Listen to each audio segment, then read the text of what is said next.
Okay, I'm redoing this. Hopefully, it's the last installment of your First Amendment section here. The photo booth stopped working, so we'll try it again. The First Amendment allows for challenges to undue burdens on expression, making certain types of speech difficult to carry out. Discriminatory applications of speech regulations, which treat expression differently depending on speaker or speech content. For example, let's say you belong to a pro-life group and you want to set up a table on the quad and hand out literature, and Troy administration says fine. But then when somebody from a pro-choice group asks for the same privilege, they're turned down because the school doesn't believe in pro-choice. That's illegal. That is treating two different perspectives differently, and they cannot do that. Remember the 14th Amendment? People must be treated the same way. And censorship after the fact, punishing speech that should have been protected in the first place. Can't go back and say, no, didn't like that. Now, we've got something called First Amendment challenges. There are two different kinds. One is an applied challenge and the other is a facial challenge. An applied challenge is based on an argument that the law has not been applied fairly in a particular situation. Go back to what I just described as the Troy decision not to allow pro-choice literature on campus. That's an applied challenge. You could challenge that. A facial challenge is based on the argument that regardless of whether litigants' speech is protected in the particular situation, the statute on its face should be struck down because it has the potential to interfere with or chill protected speech of others. The word chill is actually a legal word.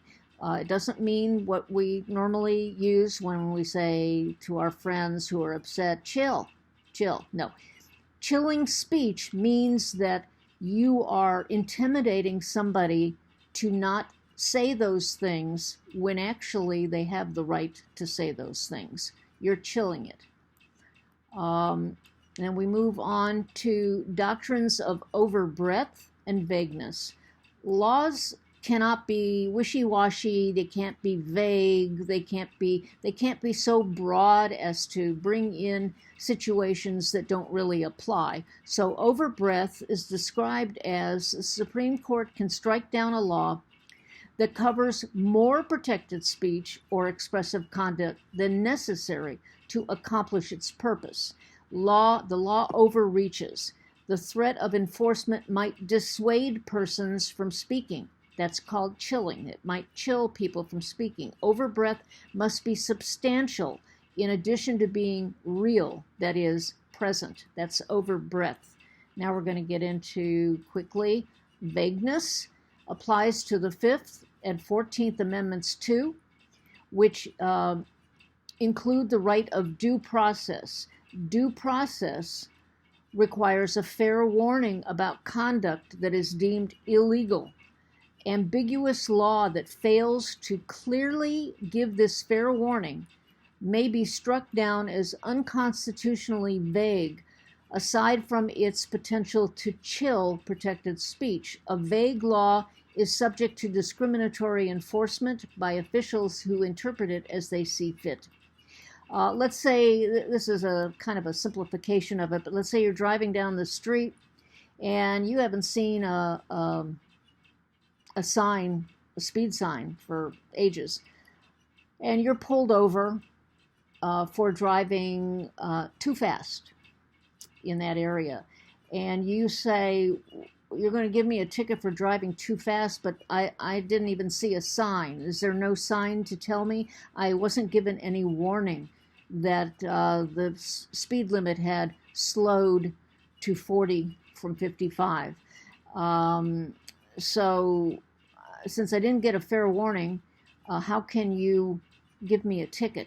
I think the city has to put up a sign to give people a warning that the speed limit has changed. If you think about it in those terms, then you understand what vagueness is. It's too vague.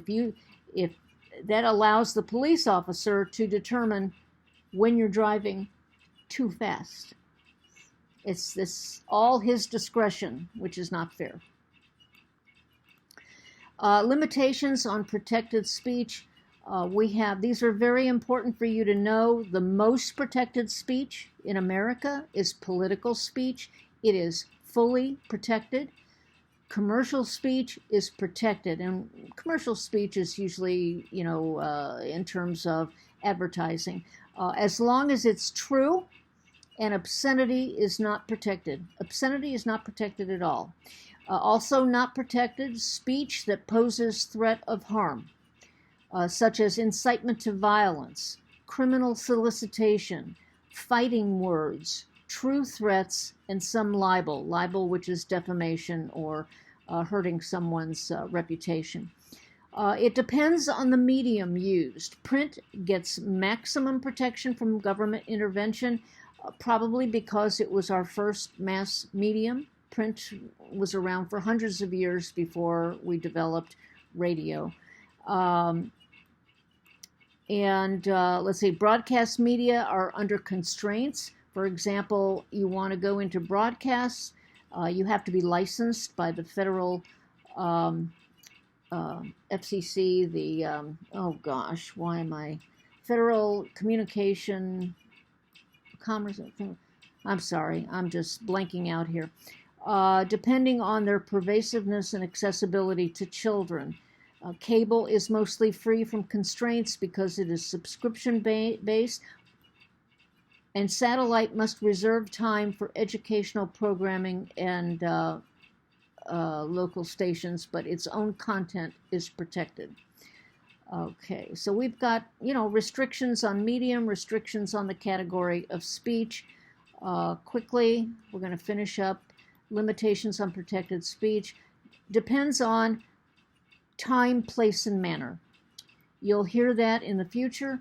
The question to consider is whether the manner of expression is basically incompatible with the normal activity of a particular place at a particular time. Let's say you're living downtown in New Orleans and your apartment is above some commercial places.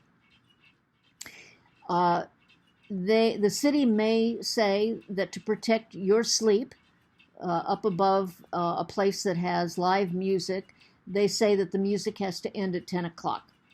Okay, that's a particular place, it's a particular time, and it's a particular manner, the music. It might be the same thing if your establishment were close to a hospital or close to a school, that sort of thing. So it depends on the time, the place, and the manner. And I'm not going to talk about forum analysis. That gets pretty deep there, so I'm not going to do that. I won't expect you. Go ahead and read it. It's good to know. And that will be the end of our First Amendment.